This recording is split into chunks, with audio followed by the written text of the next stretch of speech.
നിസ്കാരം ഓക്കെ, നോമ്പ് ഓക്കെ, സക്കാത്ത് ഓക്കെ, സംഘടനാ പ്രവർത്തനം ഓക്കെ, സാന്ത്വന പ്രവർത്തനം ഓക്കെ, എല്ലാം ഓക്കെ.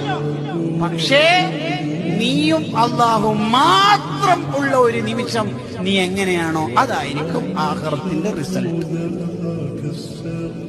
നീയും അള്ളയും മാത്രം. വൈഫൈ ഉണ്ട്, നെറ്റ് ബ്രൗസിംഗിന് സൗകര്യമുണ്ട്, എല്ലാ ഹറാമിനും സൗകര്യമുണ്ട്. ആ സമയത്ത് നീ എന്താണോ അതായിരിക്കും നിന്റെ ജീവിതത്തിന്റെ റിസൾട്ട്. അതാ ഇമാം ഗസാലി റളിയല്ലാഹു അൻഹു പറഞ്ഞത്, നന്മ ചെയ്യാൻ എല്ലാവർക്കും കഴിയും.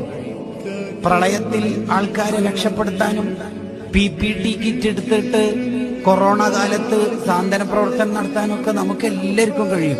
ഒറ്റയ്ക്ക് ഇരുന്നിട്ട് മൊബൈൽ എടുത്തിട്ട് ഹറാം ചെയ്യാതിരിക്കണമെങ്കിൽ അത് ഇഷ്ടപ്പെടാം. അതൊരു കണ്ടീഷൻ. ഒറ്റയ്ക്കിരിക്കുമ്പോൾ അല്ലാഹുവിനെ ഭയന്നുകൊണ്ട് ജീവിക്കുന്നവർ, അതാണ് അല്ലാഹുവിന്റെ ഇഷ്ടപ്പെട്ടവരുടെ അടയാളമെന്ന് ഇമാം ഗസാലി റളിയല്ലാഹു അൻഹുവിന്റെ ബിദായത്തുൽ ഹിദായ